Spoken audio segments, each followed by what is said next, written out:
The Star Trek universe has a question that hasn't been answered in 50 years. On screen, Lieutenant. What exactly happened between the Vulcans and the Romulans? I'm sure you are familiar with the ancient history of my people. Before we found logic, before we found peace. Vulcan, like Earth, had its aggressive, colonizing period. And if the Romulans retained this martial philosophy, then weakness is something we reunification after so many centuries, after so many fundamental differences have evolved between you. And if the Romulans are an offshoot of my Vulcan blood, and I think this likely, then attack becomes even more imperative. In the late 1990s, when fans had been waiting for decades for an answer, they learned that the mystery was going to be resolved in an adventure game, one that promised, with the help of some big names, to finally explore the backstory of two of the most important races in the franchise. But the resolution never came. For fans, who believed the game was almost complete, its cancellation was both disappointing and incomprehensible. On this episode of Retro Histories, we try to find the truth behind one of Star Trek's biggest secrets.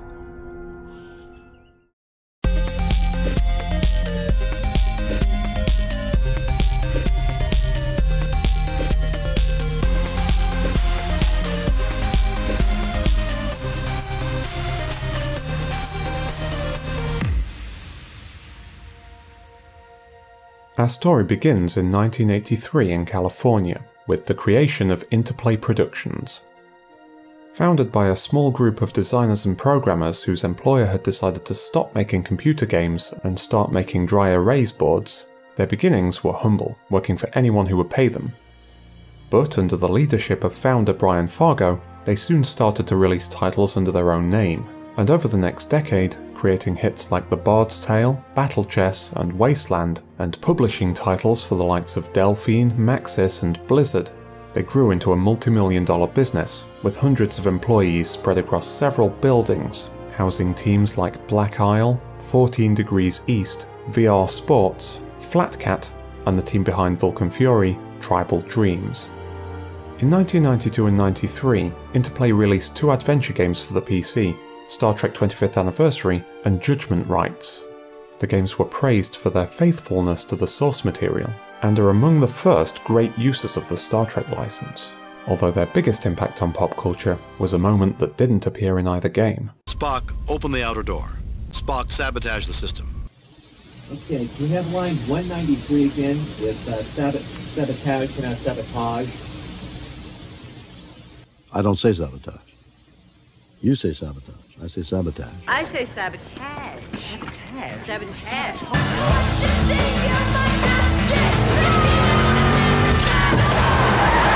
Oh, please don't tell me how to do it. It sickens me. Please don't hug me. It sickens me. Please don't correct me. It sickens me. With enemies, you know where they stand, but with neutrals, who knows? It sickens me. Anyway, what I'm trying to say is that in the 1990s, if you wanted a Star Trek adventure game, Interplay were your guys. So when in 1997 they announced at E3 that they'd been working on a third Star Trek adventure, one much more technologically and narratively ambitious, people were interested. And when they revealed that DC Fontana was involved, it really got fans' attention. You see, Dorothy Fontana had written more episodes of the original series than anyone but Gene Roddenberry and Gene Kuhn. The promise of a game voiced by the original cast with a story by Fontana and fellow original series writer John Meredith Lucas was the closest thing to a revival. It would tell the story of a long-lost weapon of mass destruction named Fury, once used by the Vulcans against the Romulans to end their brutal war, and the weapon's rediscovery by Romulans who, using peace talks as a pretense, intend to use it. The game would be split into chapters, each one a self-contained episode featuring different members of the crew. But the developers' ambitions didn't end at the script. Unlike Interplay's previous Star Trek adventures, The Secret of Vulcan Fury was to be realised using pre-rendered 3D animated video. The idea of 3D animation wasn't new, of course, but going this far was unprecedented. The team would attempt realistic human character animation. Characters' lips would sync to dialogue, and the digital actors would show believable emotions. And this wasn't just for a few cutscenes either, the entire game would be made this way. This was a big deal, and it would require some innovative production techniques. To create these realistic digital actors, Interplay took headcasts from staff members and then laser scanned them to produce 3D models. The principal actors' 1960s likenesses were sculpted life-size and then scanned by the same method. It was a costly and time-consuming process. Once inside the computer, these 3D models were animated based on video recordings of the actors.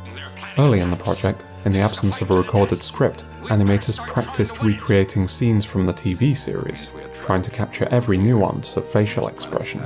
Just as we are. You can't tell me what it is. Let's use reverse logic. Perhaps it'll help if you tell me what it isn't. Interplay also used a motion capture studio to record naturalistic body movements for characters, at the time an expensive and technically difficult process. And of course, every prop, location and piece of scenery that appeared in the game had to be modelled as well. There was a lot of hard work going on, but producing even a single finished shot required a huge amount of labour, and progress was slow. While this was happening, Interplay's marketing department also had their hands full. An author was commissioned to write the official hint book. A promotional deal was signed with a cereal company, with boxes carrying a Vulcan Fury competition, and a release date was advertised, November 1997, just 5 months after the game's initial reveal.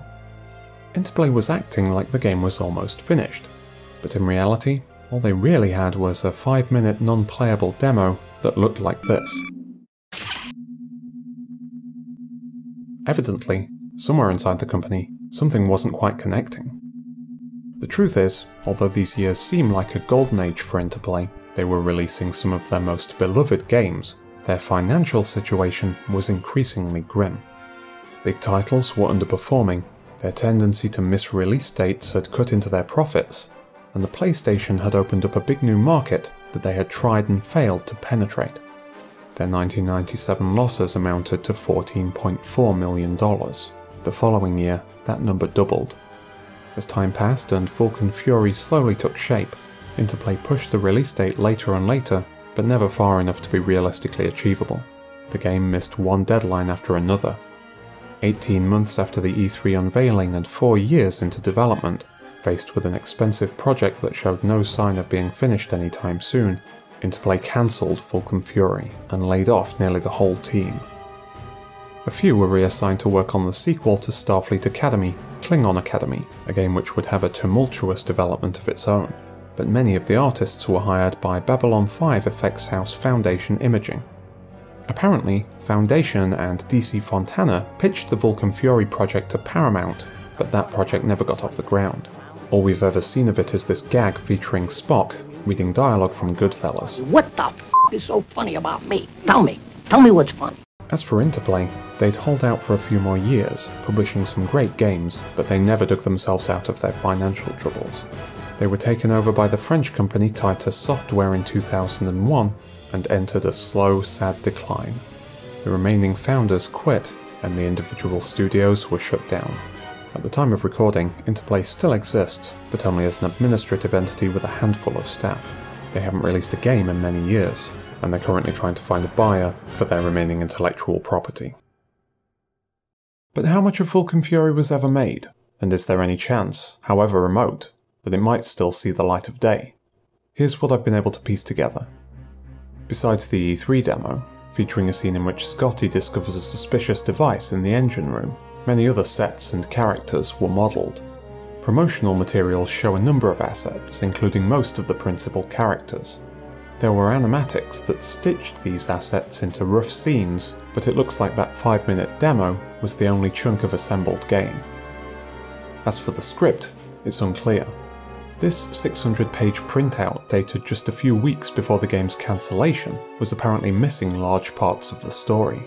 This draft followed the decision to rewrite Captain Kirk as the continuous protagonist of the game to reduce the scope of the project.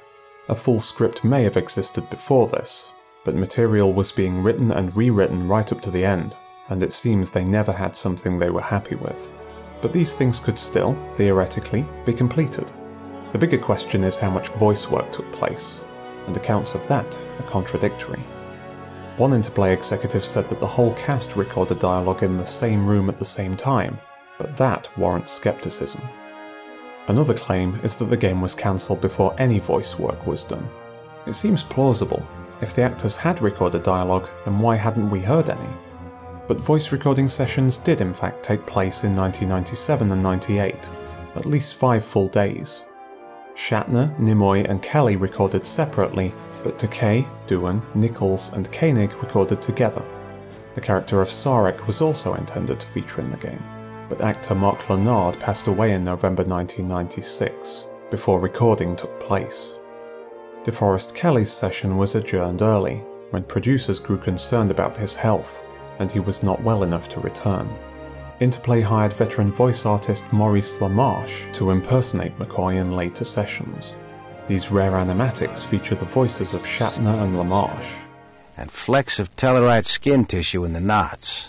So Gert did use the harp string to garrote the ambassador. Pretty conclusive. And here is previously unseen video of James Doohan recording his lines.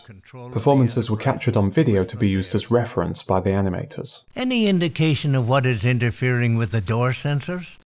We'll have to bypass the safety circuits and trigger the door controls manually. I can't be certain, but it's likely this video shows James Doohan's final performance as Montgomery Scott. Why did this project end in failure? A number of things happened during development. Creative disagreements, changes in team leader, personality clashes, firings. And these things didn't help, but I don't think they're the root cause. Synthesized from several sources who don't all agree, here's my hypothesis for why Vulcan Fury failed. Remember the founders of Interplay? For years, these game designers and programmers ran the company with a creative mindset, producing diverse and innovative titles in-house, and finding other developers doing interesting work that they could publish. But as the company expanded from a handful of employees to hundreds, and the number of games in simultaneous development rose into double digits, those founders were stretched thin. And into that space rushed the salesman. In the mid-1990s, with the senior staff focused on keeping the lights on and trying to make the company profitable again, the marketing department was responsible for the day-to-day running of projects. Now, projects were greenlit only when they were deemed sure sellers, deadlines were set based on little more than wishful thinking, and artists and programmers who attempted to raise concerns were routinely overruled. This was Interplay's management culture during the production of Vulcan Fury. Nobody I talked to had a good word to say about it. But the company culture wasn't the only problem.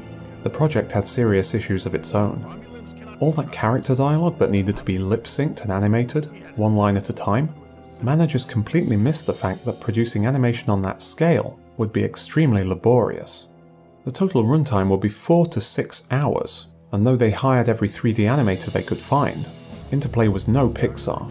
They were trying to make the equivalent of 3 Toy Stories on about 5% of the budget and with a team less than half the size. According to Brian Fargo, the animation work would have taken another 3 years. A long way indeed from the company's public proclamations that release was mere months away. But I'm not sure Fargo even knew this at the time. The project managers knew, because the team, who fully appreciated the scale of the task, had tried to tell them. But instead of that information being passed up the chain, the team was ignored and given release date after release date that they knew could not be met. Excessive ambition, mid-level mismanagement, a company losing money, and a distracted CEO. This combination of factors made the failure of Vulcan Fury inevitable. Under better circumstances, the problems with the project might have been noticed and corrected earlier, but it's hard to see a plausible path that would have ended with the game that had been advertised being shipped. Vulcan Fury is just one story of many.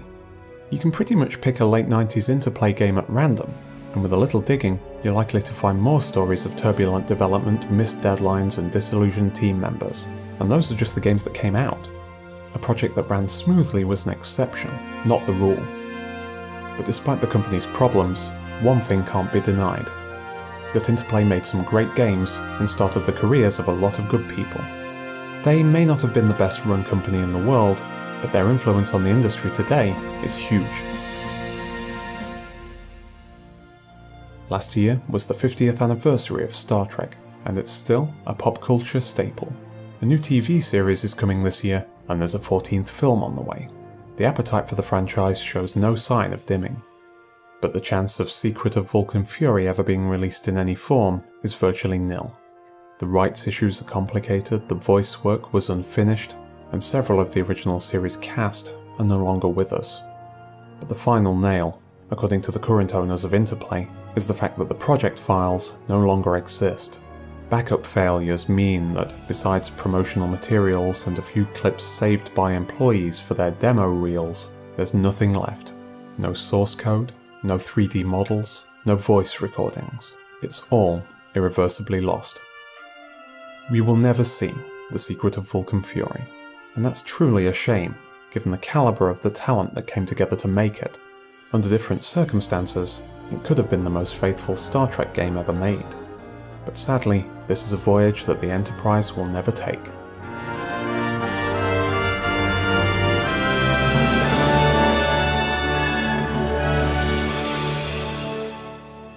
Hi, it's me again. If this video was your kind of thing, could you do me a small favour? Please post about it, or tweet, or send the link to someone that you think might appreciate it. Sharing is really beneficial for getting retro histories out there, and that in turn will help me tell more stories about video game history. I really appreciate your help. Special thanks to Vulcan Fury team members John McGinley, Chris Borders, Russell Isler, and a couple of others who requested anonymity. The video you just watched is based in large part on the recollections and resources that they all generously shared with me, many of which have never been made public before. Thanks for watching this episode of Retro Histories.